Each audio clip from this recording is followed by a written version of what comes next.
তৃণমূলের হাঁড়িতে মধু নাই, সেটা ছাড়তে হবে। এর থেকে আবার পরিষ্কার কি হতে পারে? আদর্শহীন মানুষ মৃত মানুষের নাই। এদের আদর্শ আছে? সারা ভারতবর্ষের অঙ্গরাজ্যে সেই তার সময় একটা মহিলা অর্থমন্ত্রী ছিল না, তখন মমতা ব্যানার্জি যাকে, যিনি অর্থমন্ত্রী না, মানে অর্থনীতিবিদ না হওয়ার পরও একজন আইনজীবীকে অর্থমন্ত্রীর চেয়ারে বসিয়েছিলেন।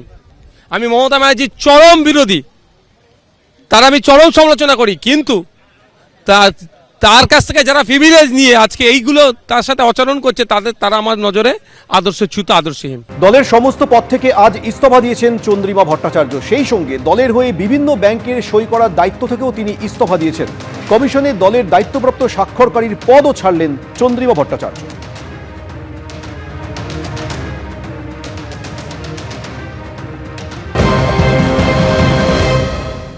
এখানে আমি উল্লেখ করেছি যে আমি স্টেট প্রেসিডেন্টের পদ থেকে এবং আর যতগুলো পদ আছে আমি আছি তার থেকে আমি রিজাইন করলাম, এবং তার সাথে আমি অনেকগুলো ব্যাংকে সিগনেটারি হিসেবে রয়েছি, অথরাইজ সিগনেটারি।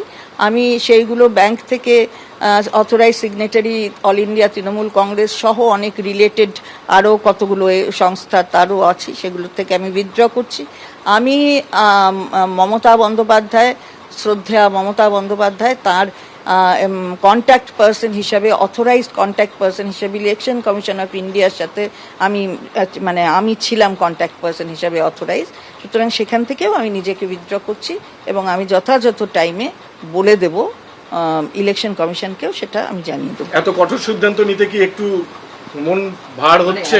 সেটা হচ্ছে, হয় কিছু হয়, জীবন চলার পথে অনেক কিছু হয়, বয়সও তো আমার অনেক হয়েছে, দেখছি অনেক ঘাত প্রতিঘাত মধ্যে দিয়েই তো আমরা এই জায়গায় আসি। সুতরাং ঠিক আছে, জীবনের পথে চলে, আমরাও চলবো।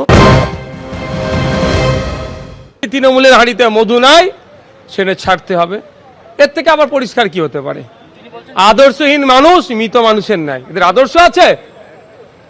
সারা ভারতবর্ষের অঙ্গরাজ্যে সেই তার সময় একটা মহিলা অর্থমন্ত্রী ছিল না, তখন মমতা ব্যানার্জি যাকে, যিনি অর্থমন্ত্রী না, মানে অর্থনীতিবিদ না হওয়ার পরও একজন আইনজীবীকে অর্থমন্ত্রীর চেয়ারে বসিয়েছিলেন।